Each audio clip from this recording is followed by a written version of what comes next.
What's up mga ninja? Meron naman tayong bagong i-unbox. Salamat at patuloy pa rin kayo nandito sa channel ko. At today, meron tayong bagong i-unbox na item. So nakita nyo sa thumbnail at title nitong video na to, ito ay tungkol dito sa item na to. Ito ay isang iPhone case, iPhone X case or iPhone XS case na gagawing IP68 ang iyong iPhone. Ang iPhone is IP67 lang.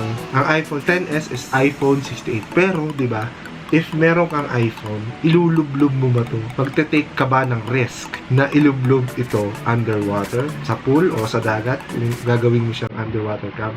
Personally, ako, hindi. Practically, hindi yun practical. Hindi kasama sa Apple warranty ang water damage. So, kailangan nating ingatan ating device if ever meron kang plano na mag-streaming kasama ng cellphone mo. Naisip ko na bumili ng ganitong klaseng case. Nakuha ko to sa Lazada for $599. Ito yung box. Meron siya parang book style na box. So, may kita mo yung item sa loob. So, may kita mo na dyan yung case. So, buksan na natin. Let's go. Ayan, meron siyang, tabi muna natin yung case. I think handle. Meron siyang tali. And meron siyang microfiber cloth, palinis, and manual. Good warning. Before using this waterproof case with your device, read carefully this instruction manual. Perform the water test.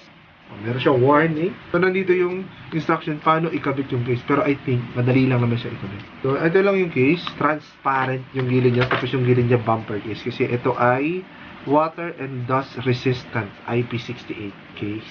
So, sinasabi dito, kailangan mo muna siyang i-test bago mo siya gamitin para hindi maging pang-test yung cellphone mo kung may water leak na ito. No? So, meron siyang rubber sealing, which is good. Na dapat talaga. Safety purposes. Ito test ko to sa timba. So, mali ang kabit. So, maglalagay ako ng anything na madaling mabasa sa loob para matest kung talagang waterproof siya. Let's go! So, ayan. Maglalagay ako ng tissue.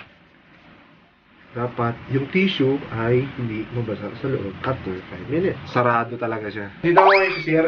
Test ko tong case na to. Nilagyan ko siya ng tissue sa loob at ilulubog ko siya sa timba. Saan masira?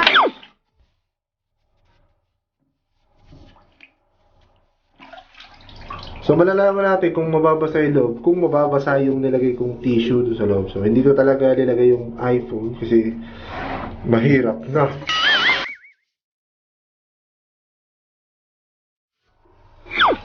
So far naman, hindi naman siya mukhang basa, no? Pero malalaman natin yan pag tinanggal natin. Pero ibababad ko pa siya.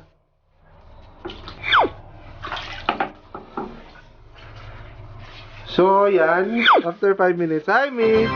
Hi! Maistorbo sa unboxing ko. Bubuksan natin yung case kung basa ba yung tissue sa loob. So, tutuyuin mo natin yung outer side.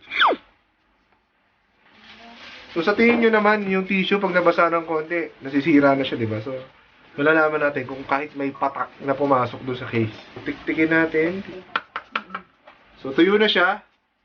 Oh no! Ay, hindi. Meron pala siyang plastic. Oops.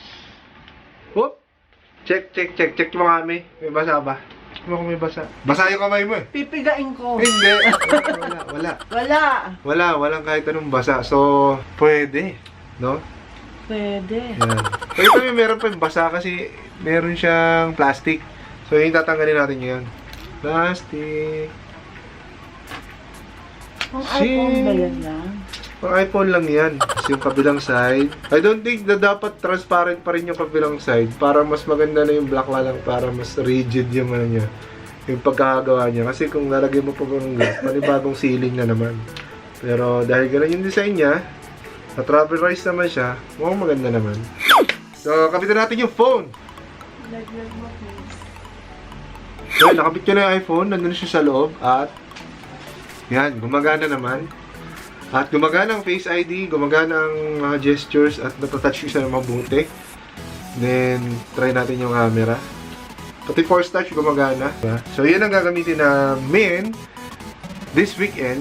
So, abangan nyo yung vlog ko. Pupunta kami ng somewhere. So, surprise. Palawan! Itatry natin siya ngayon. Diba? Sa Talaga? tubig. Lilubog ko to. Alam mo? Talaga? Lilubog ko to. Pero siya knob na pag pinihit mo, magsa-silent siya. So, hindi na siya yung parang click, so knob siya. Down button, volume up, volume rocker, then power button. Yun lang naman ang mga button ng iPhone 10. Ito, lightning. Ayan yung sasabi ko lightning na medyo mas maganda yung pagkakasil niya. Kailangan mo lang siyang isarado ng mabuti para wala pumasok na tubig. Then, meron siyang, para sa speaker yata to. Pero, check ko sa loob, yung sa speaker na yan, para siya meron siyang cover na hindi ko maintindihan, basta waterproof siya.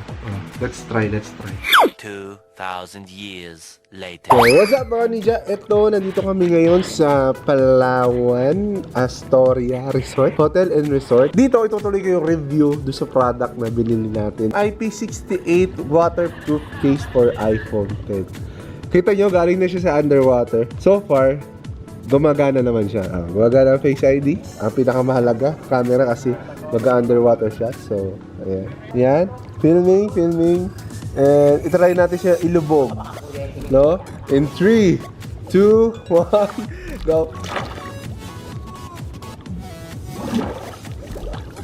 Madilim na. Madilim na. Pero, ayan, may ilaw na ngayon.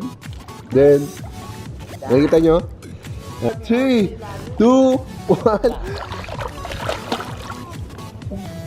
Kita nyo naman, wala siyang sira, wala siyang kahit anong leak. And approve, thumbs up. Nire-record ko itong bilhin ng mga iPhone user na gustong gamitin underwater yung iPhone nila nang hindi nagda-damage. So, thank you for watching and please subscribe to my channel on YouTube, Jessica Lar, Juliet Charlie Alpha Lima Oscar Yankee, and Instagram, Jessica Lar, and Facebook, Carlo Aquino. Salamat at see you in the next one. Peace! Woo! Lalo sana!